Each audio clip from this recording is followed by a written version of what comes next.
কুদ্দুস চাচাকে দেখতে পাচ্ছেন। কুদ্দুস চাচা কিন্তু এবার 10-15 বিঘে জমি কিন্তু সরিষা চাষ করেছে এবং ইরি চাষও করবে। এখানে পাবনা আতাইকুলো থেকে ঘোড়ার গাড়ি এসেছে, বিভিন্ন ঘোড়ার গাড়ি এসেছে, দেখতে পাচ্ছেন ঘোড়াগুলোকে খাওয়ানো হচ্ছে এবং আগামীকাল থেকেই এই সরিষা তোলা শুরু হবে। দেখেন অনেক ঘোড়ার গাড়ি। তো কুদ্দুস চাচা এই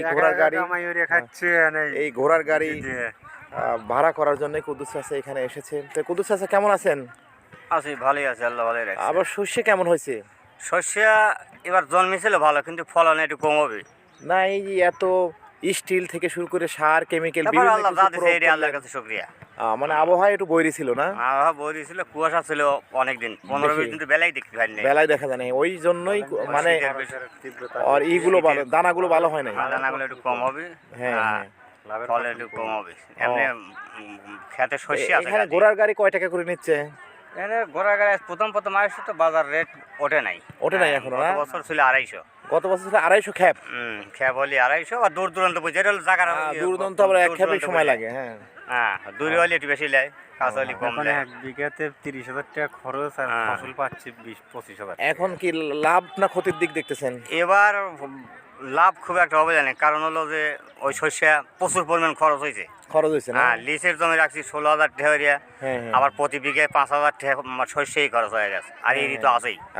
হ্যাঁ, তাতে এখন ক্ষেতের জিনিস তো থোয়া যাচ্ছে না, তোলা লাগবে, সাফ করা লাগবে, ইরি লাগান লাগবে। তো ঘোড়ার গাড়ির রাস্তাটা পলি ফেরেই ঘোড়ার গাড়ি দিয়ে শস্য নিয়ে আসবো। আর আল্লাহ কিরকম দেবে। ভাইজানদের বাড়ি কোথায়? আমাদের বাড়ি কৃষ্ণপুর। কৃষ্ণপুর কোন দিকে?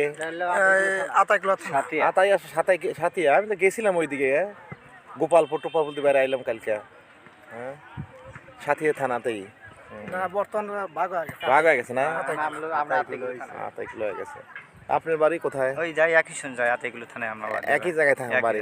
গরু গাড়ি কতদিন ধরে চালান? আমি আজ 3 বছর। 3 বছর চালান না? 3 বছর। আমি তো আগে ঘোড়া গাড়িতে গাড়ি বই না, খালি ঘাস কাটছি। ঘাস কাটছেন, কিন্তু এখন যেদিকে যেমন হয় সেদিকে যান। দেখতে পাচ্ছেন এই যে জমিগুলো দেখা যাচ্ছে, এই জমিগুলোই কিন্তু আগামীকাল থেকে কিছু কিছু জমি তোলা শুরু হয়েছে। আগামীকাল থেকে কিন্তু এই জমিগুলো থেকে প্রচুর এই সরিষা তোলা শুরু হবে এবং সাথে সাথে আবার ইরি লাগানো শুরু হবে। তো ধন্যবাদ সবাইকে ভিডিওটি দেখার জন্য। আবার অন্য একটি ভিডিও নিয়ে হাজির হব। আসসালামু আলাইকুম ওয়া রাহমাতুল্লাহি ওয়া বারাকাতুহু।